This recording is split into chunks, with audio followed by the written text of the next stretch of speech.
డబ్బు, అనారోగ్యం, ఉద్యోగం, వ్యాపారం, అప్పులతో బాధపడుతున్నారా? మీకోసమే లాంచ్ యువర్ ఫ్యూచర్ ప్రోగ్రామ్.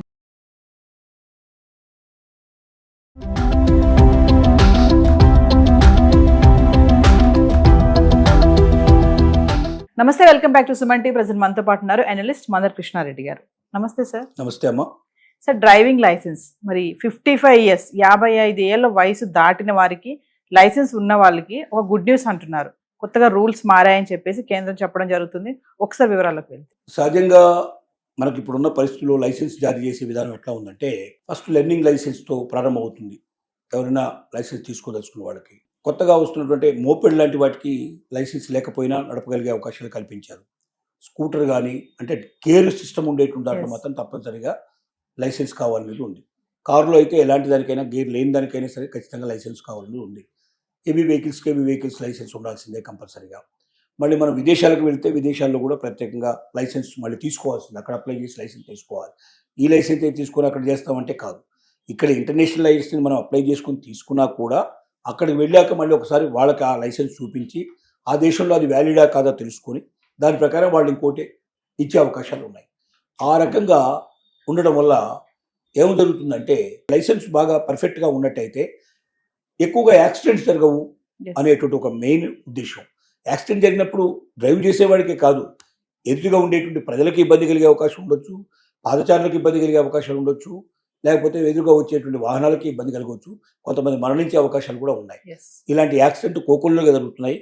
ప్రతిరోజు లక్షలాది మంది చనిపోతున్నారు, లక్షలాది మందికి గాయాలవుతున్నాయి, ఇంత పెద్ద ఘోరత జరుగుతున్నాయి. కానీ ఇంత పెద్ద భారతదేశం లోపల యాక్సిడెంట్ జరుగుతుంది. అమెరికా లాంటి దేశంతో పోలిస్తే మన దేశం ఒక రకంగా తక్కువే అని చెప్పుకోవాలి, ఒక రకంగా చెప్పాలంటే. కానీ మరి అది కూడా జరగకుండా చూసుకోవాల్సిన బాధ్యత మనకు ఉంది. కాబట్టి 55 ఏళ్ళు దాటిన తర్వాత లైసెన్స్ విధానంలో మార్పులు తీసుకొచ్చి ఇప్పుడు మామూలుగా ఏం చేస్తారంటే 5 ఏళ్ళకు ఒకసారి లైసెన్స్ జారీ చేస్తారు.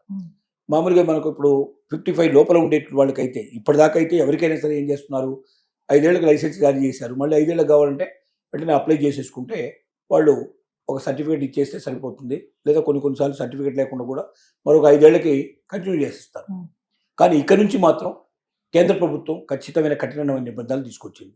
ఏమిటా నిబంధనలు అంటే, ఏదైనా ఎవరైనా సరే 55 ఏళ్ల తర్వాత లైసెన్స్ కావాలనుకుంటే వాళ్ళు ముందు హెల్త్గా ఫిట్నెస్ ఉందా లేదా అనేటువంటి నిరూపించుకోవాల్సిన అవసరం ఉంది. రెండోది, మళ్ళీ వాళ్ళు టెస్ట్లో పాస్ కావాలి. డ్రైవింగ్ టెస్ట్ ఏదైతే ఉందో ఆ టెస్టు గవర్నమెంట్ జరిపే టెస్ట్ ఉంటాయి. ఫస్ట్ టైం మనం ఏదైతే ఒక డ్రైవింగ్ లైసెన్స్కి అప్లై చేసుకున్నప్పుడు, లెర్నింగ్ లైసెన్స్ డ్రైవింగ్కి వచ్చినప్పుడు టెస్ట్ పెడతారు. రైట్ అంటే ఏమిటి, లెఫ్ట్ అంటే ఏమిటి, గ్రీన్ అంటే ఏమిటి, ఇవన్నీ మొత్తం అన్ని అడుగుతారు. తర్వాత నడిపి చూపించమంటారు. పర్ఫెక్ట్గా ఏ రకమైన తడబాటు లేకుండా నడిపినటువంటి వాళ్ళకి, సక్సెస్ అయిన వాళ్ళకే ఇస్తారు. దాంట్లో కూడా డబ్బులతో ఇచ్చేటువంటి వాళ్ళు ఇక్కడ రకరకాలుగా ఉన్నారు. ఈ దేశంలో ఎన్ని ఉండాలో అన్నీ ఉన్నాయి. ఒకవైపున మంచి ఎంత ఉందో చెడు కూడా అంతే ఉంది. దానివల్లే జరిగేటువంటి పరిస్థితులు జరుగుతూ ఉన్నాయి. రెండోది, ఫిట్నెస్ ఆఫ్ ది వెహికల్ కూడా చాలా ఇంపార్టెంట్. ముఖ్యంగా చిన్నపిల్లలు ప్రయాణం చేసేటువంటిది, స్కూల్ పిల్లల కోసం ప్రయత్నం చేసేటువంటి బళ్ళల్లో, స్టూడెంట్స్ ప్రయాణం చేసేటువంటి బళ్ళల్లో ఫిట్నెస్ చాలా జాగ్రత్తగా చూసుకోవాల్సి ఉంటుంది. ఏ వెహికల్ అయినా చూడాలి. లేకపోతే అది డ్రైవర్ మంచివాడైనా సరే వెహికల్ సరైనది కాకపోతే ఏదో విరిగిపోయి ఏదో జరిగిపోయి టప్పున పోయి ఏదైనా గుద్దుకునే అవకాశాలు కూడా ఉంటాయి. కానీ డబ్బులు తీసుకొని పనికిరాని వాహనాల్ని, చాలా పురాతనమైన వాహనాల్ని కూడా పాస్ చేసేసి బయటికి పంపిస్తూ రోజు రోజుకి జరిగేటువంటి అనేక రకాల యాక్సిడెంట్లకు బాధ్యత కలిగే పరిస్థితులు ఏర్పడుతుంది. ఇప్పుడు 55 ఏళ్ల తర్వాత ఉండే వాళ్ళకి గవర్నమెంట్ పెట్టినటువంటి నిబంధన ఏమిటంటే, ఫస్ట్ ఆఫ్ ఆల్ మీరు ఫిట్నెస్ సర్టిఫికేట్ కావాలి. అంటే మీరు డ్రైవ్ చేయడానికి ఫిట్గా ఉన్నారా లేదనేది క్వాలిఫైడ్ డాక్టర్ దగ్గర నుంచి, వీలైతే గవర్నమెంట్ డాక్టర్ దగ్గర నుంచి మీరు ఒక సర్టిఫికేట్ తీసుకురండి. రెండోది ఏంటంటే, దాంతో పాటుగా టెస్ట్ మళ్ళీ పెడతారు. మీకు ఫస్ట్ టైం మీకు టెస్ట్ ఎట్లా పెట్టారో మళ్ళీ 55 ఏళ్ళ తర్వాత కూడా మీకు టెస్ట్ పెడతారు. ఆ టెస్ట్లో మీరు పాస్ కావాలి. రెండోది, కంటి చూపు సరిగ్గా ఉందా లేదా, చాలా ఇంపార్టెంట్. కొన్ని కేంద్రాల్లో కంటి చూపుకు సంబంధించినటువంటి టెస్టులు కూడా అక్కడే జరిపే అవకాశాలు కూడా కనిపిస్తాయి. లేదా బయట వాళ్ళు సరి అయినటువంటి డాక్టర్ దగ్గర నుంచి కంటి చూపుకు సంబంధించినటువంటి సర్టిఫికేట్ కూడా తెచ్చుకోవాల్సిన అవసరం ఉంది. ఎందుకంటే కంటి చూపు సరిగ్గా లేకపోతే డ్రైవింగ్ చేయడం చాలా కష్టం.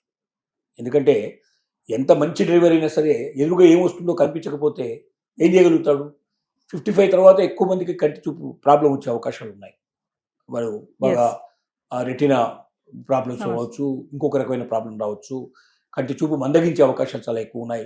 కాబట్టి అలా మందగించినట్టయితే ఆ కష్టం వాళ్ళు డ్రైవ్ చేయడం.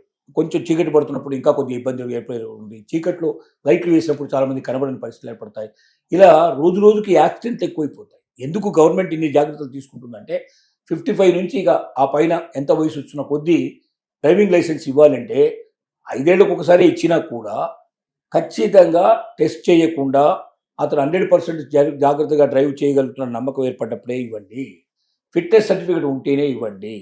కంటి చూపు సరిగ్గా ఉంది అనేటువంటి నిర్ణయాత్మకమైనటువంటి చక్కటి సర్టిఫికేట్ అతనికి ఉంటేనే ఇవ్వండి. అంటే సార్ ఇక్కడ లైసెన్స్ రెన్యువల్ చేసుకోవాలంటారా మళ్ళీ? రెన్యువలే కదా ప్రతిసారి. మీరు మామూలు వాళ్ళు కూడా ఎవరైనా వయసులో ఉండేవాడు కూడా ఒకసారి మనకు లెర్నింగ్ లైసెన్స్ ఇచ్చినప్పుడు 5 ఏళ్ళకే ఇస్తారు. ఓకే, 5 ఇయర్స్కే. ఇదే ఇండియాలో మొత్తం కూడా ఉన్న సిస్టమ్ అదే. 5 ఏళ్ళకి ఇస్తారు. 5 ఏళ్ళు కాగానే మళ్ళీ ఒకసారి దాన్ని రెన్యువల్ చేసుకోవాలి. చాలామంది అసలు ఈ రెన్యువల్ సంగతి తెలియకుండా లైసెన్స్ ఉందని జేబులో పెట్టుకొని తిరుగుతూ ఉంటారు. ఎవరైనా పట్టుకున్నప్పుడు చూసినప్పుడు నేను రెన్యువల్ టైం అయిపోయింది, మళ్ళీ మీరు రెన్యువల్ చేసుకోకపోతే లేదు, లేకపోతే మీరు నడపడానికి వీల్లేదు అని భారీగా ఫైన్ వేసే అవకాశాలు ఉన్నాయి. శిక్షలు పెనాల్టీలు కూడా ఉండే అవకాశాలు ఉంటాయి. అలాంటి వాళ్ళు ఏదైనా యాక్సిడెంట్ చేస్తే చాలా ఇంకా ఎక్కువ ఉంటాయి. వాళ్ళు న్యాయంగా నిజాయితీగా మంచి వెహికల్ పర్ఫెక్ట్గా నడిపినా కూడా డ్రైవింగ్ లైసెన్స్ ఇన్వాలిడ్ లైసెన్స్ నడిపినట్టయితే వాళ్ళకి శిక్షలు పెనాల్టీలు డెఫినెట్గా పడే అవకాశాలు ఉంటాయి.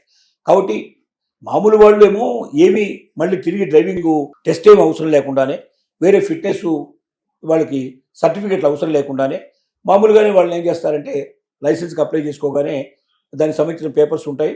సెల్ఫ్ డిక్లరేషన్, నేను పర్ఫెక్ట్గా ఉన్నాను, నేను రన్ చేయగలను, నేను నడపగలను నమ్మకం ఉందని చెప్పి రాసి సంతకం పెట్టేసి ఇచ్చేస్తే వెంటనే డ్రైవింగ్ లైసెన్స్ ఇచ్చేస్తాం. దానికి ఏమి ఇబ్బంది లేదు. కానీ 55 దాటిన వాళ్ళకి మాత్రం ఇవన్నీ పెట్టారు. ఖచ్చితంగా ఈ నిబంధనలు ఉంటాయని. ఇంకోటి ఏం చేశారంటే ప్రతి ఒక్కరు కూడా డ్రైవింగ్ లైసెన్స్ ఉండే ఏ వ్యక్తి భారతదేశంలో ఉన్నా కూడా మీ ఫోన్ నెంబర్ మారినా, మీ ఆధార్ కార్డులో అడ్రస్ మార్పులైనా, ఇలాంటి మార్పుల్ని మీరు వెంటనే ఆధార్ కార్డులోకి వెళ్ళి ఆధార్ కార్డులో మీ అడ్రస్ చేంజ్ అయితే అడ్రస్ చేంజ్ చేసుకోండి. అలాగే మీ ఇంటి నెంబర్ చేంజ్ అయితే చేంజ్ చేసుకోండి. ఇది ఖచ్చితంగా అవసరం. ఎందుకంటే ఒక దగ్గర ఎక్కడైనా యాక్సిడెంట్ జరిగినట్టయితే వెంటనే ఇన్ఫర్మేషన్ ఇవ్వాల్సిన అవసరం ఉంటుంది. ఇన్ఫర్మేషన్ ఇవ్వాలంటే వాళ్ళ ఫోన్ నెంబర్ పర్ఫెక్ట్గా ఉండాలి, అలాగే వాళ్ళ అడ్రస్ పర్ఫెక్ట్గా ఉండాలి. పోయి అక్కడ వెతుక్కొని తీసుకురావాలి కదా. రెండోది ఎవడన్నా యాక్సిడెంట్ చేసి పారిపోతాడు, అలాంటి వాడి నెంబర్ దొరుకుతుంది అక్కడ. పట్టుకోవాలంటే ఆ అడ్రస్లో వాళ్ళు ఉండకపోతే పట్టుకోవడానికి అవకాశం ఉండదు.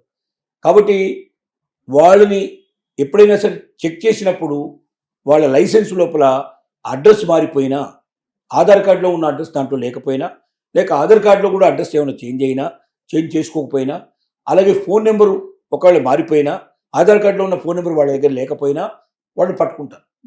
పట్టుకుని దానికి కూడా శిక్షలు పెనాల్టీలు వేసి అది చేంజ్ చేసేదాకా వాళ్ళ లైసెన్స్ టెంపరీగా సస్పెండ్ చేసే అవకాశాలు ఉన్నాయి. అంటే 55 ఇయర్స్ వాళ్ళకే కాకుండా ఎవరికైనా వర్తించేట్టుగా ఈ కొత్త రూల్ కూడా తీసుకొచ్చారు. కాబట్టి కేంద్ర ప్రభుత్వం ప్రకటించిన ఈ రూల్స్ ప్రకారంగా ప్రతి ఒక్కరూ జాగ్రత్త పడితే యాక్సిడెంట్కి తగ్గే అవకాశాలు చాలా తగ్గిపోయే అవకాశాలు ఉన్నాయి. Thank you.